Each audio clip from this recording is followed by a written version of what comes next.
All right. I know that a lot of you guys have a tight lower back from yesterday. I want to run through a few of my favorite stretches, give you guys some time to kind of like feel them out so that you can kind of loosen up a little bit. Think about what we did on Monday and Tuesday in terms of tightness in the low back. One, the deadlifts. Again, Tuesday, tight back, heavy.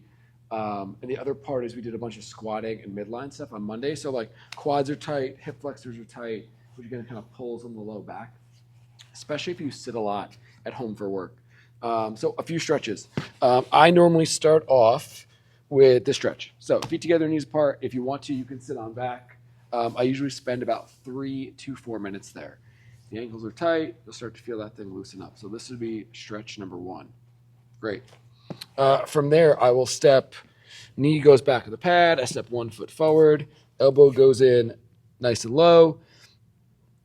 Realize that like a lot of you guys like try and stretch your back to loosen up, but you don't actually need to stretch your back. You actually need to stretch out your hips and your quads a little bit more. I feel this in the hamstring.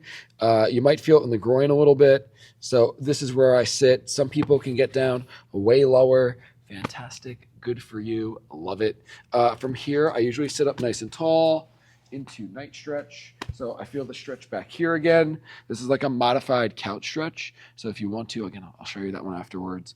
But this is kind of like where I go. So I spend usually about 4 minutes in that first position, 3 in this next one per side, and then I spend a minute in this guy.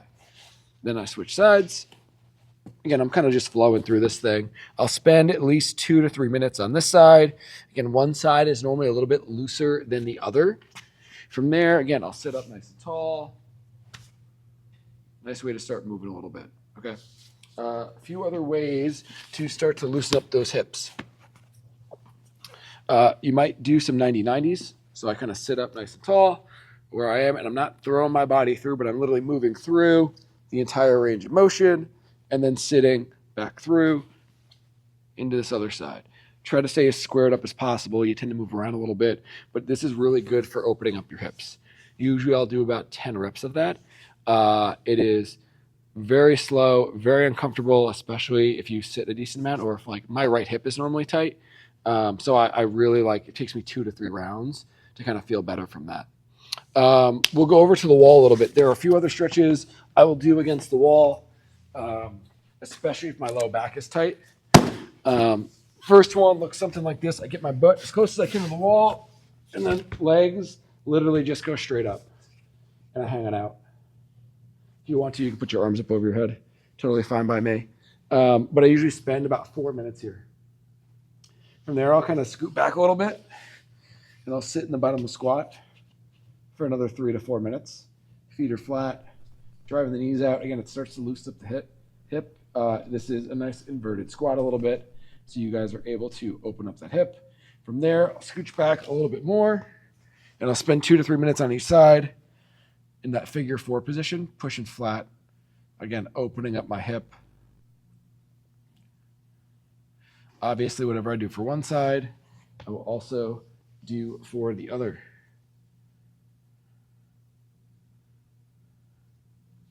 Fantastic.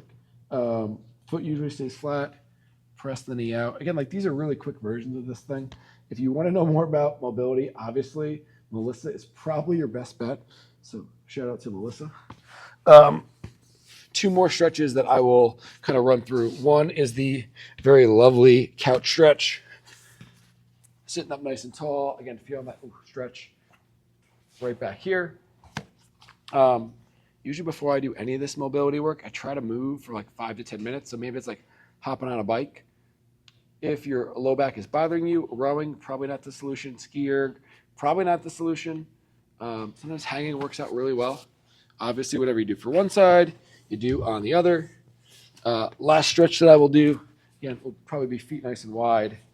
And then I'm just reaching all the way down, hanging on out. I'm spending about 3 to 4 minutes in this position. Again, feet are wide, palms are flat. If you can't reach, totally fine.